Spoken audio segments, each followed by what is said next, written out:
할렐루야. 오늘은 1장 3절로 10절입니다.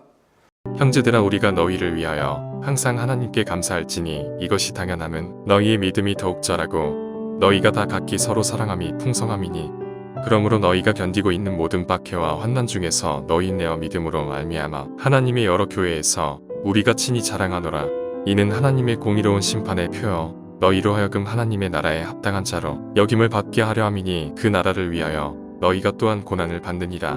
너희로 환난을 받게 하는 자들에게는 환난으로 갚으시고 환난을 받는 너희에게는 우리와 함께 안식으로 갚으시는 것이 하나님의 공이시니, 주 예수께서 자기의 능력의 천사들과 함께 하늘로부터 불꽃 가운데에 나타나실 때 하나님을 모르는 자들과 우리 주 예수의 복음에 복종하지 않는 자들에게 형벌을 내리시리니, 이런 자들은 주의 얼굴과 그의 힘의 영광을 떠나 영원한 멸망의 형벌을 받으리로다.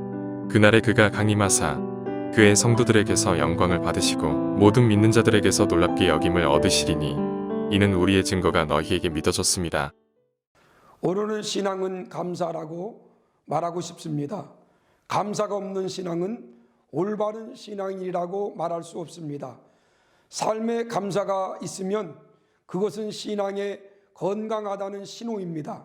그래서 감사가 있는 신앙인이 건강한 신앙인입니다. 그러나 우리의 삶 속에서 감사가 사라지고 있다면 삶 자체가 시들어 있는 증거입니다. 사도 바울은 본문에서 데살로니가 교인들을 위하여 하나님께 항상 감사하다고 이렇게 표현을 했습니다. 3절입니다.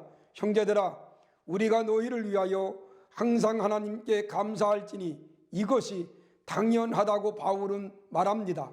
바울은 이렇게 데살로니가 교회의 교인들로 인하여 항상 하나님께 감사했습니다. 그러면 데살로니가 교회 교인들의 무엇으로 하여금 바울은 항상 감사를 쉬지 않게 하고 있었습니까? 첫 번째는 믿음의 자랑입니다.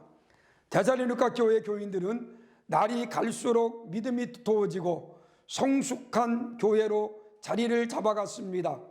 믿음이 자란다는 것이 얼마나 귀한 것인지 모릅니다. 데살로니가 교회도 여러 종류의 바람직하지 못한 신도들도 있었습니다. 규모 없는 자들도 있었고 마음이 약한 자들도 있었습니다. 힘이 없는 자들도 있었고 특히 재림에 대한 잘못된 이해로 동요하는 자들도 있었습니다. 규모 없이 행하면서 일은 하지 아니하고 일만 만드는 자들도 있었습니다. 그러나 대부분의 교인들은 믿음이 더욱 자랐습니다. 바울은 그들의 믿음이 성장하고 성숙하는 모습을 보면서 하나님께 감사했습니다. 작년에는 코로나로 온전한 예배를 드리지 못했습니다. 그러나 금년에는 우리의 믿음은 날마다 성숙된 믿음으로 자라나기를 소원합니다. 두 번째, 바울은 너희가 서로 사랑함과 풍성함에 감사했다고 했습니다. 믿음을 가진 사람을 신앙인이라고 한다면 신앙인은 믿음과 함께 사랑을 가진 사람들이어야 합니다. 사랑이 없는 신앙은 올바른 신앙인이라고 할 수 없습니다. 그래서 바울은 고린도전서 13장 2절에 사랑이 없으면 내가 아무것도 아니라고 했습니다. 하나님은 신앙을 위하여 사랑을 포기하라고 말씀하시지 않으셨습니다. 주님은 오히려 사랑은 율법의 완성이라고 하셨습니다. 그래서 먼저 사랑해야 합니다. 세 번째, 참된 핍박과 환난 중에서 삶을 지킴을 바울은 감사했습니다. 환경이 좋아야 믿음도 좋아지고 사랑도 할 수 있지 않겠느냐라고 하겠지만 믿음 생활이란 그렇지 않습니다. 아니, 감사의 조건이 있어야 감사할 것이 아니겠냐고 할 수 있겠지만 감사도 그렇지 않습니다.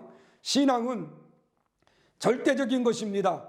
모든 악조건 속에서도 인내하는 것이 믿음입니다. 오히려 믿음의 사람들은 핍박과 환난을 극복할 줄 알아야 합니다. 바울은 데살로니가 교회에 그런 인내를 감사하다고 말했습니다. 데살로니가 교회는 핍박과 환난이 있었습니다. 핍박과 환난을 견디기가 쉬운 것이 아닙니다. 그러나 그들은 핍박과 환난을 잘 인내했습니다. 많은 사람들은 환난 속에서 원망하고 넘어지지만 데살로니가 교회 성도들은 인내하면서 잘 극복했습니다. 바울은 이것을 하나님께 너무 감사했다고 말합니다. 오늘 또 저와 여러분들은 감사하는 삶을 사시기를 바랍니다. 고맙습니다.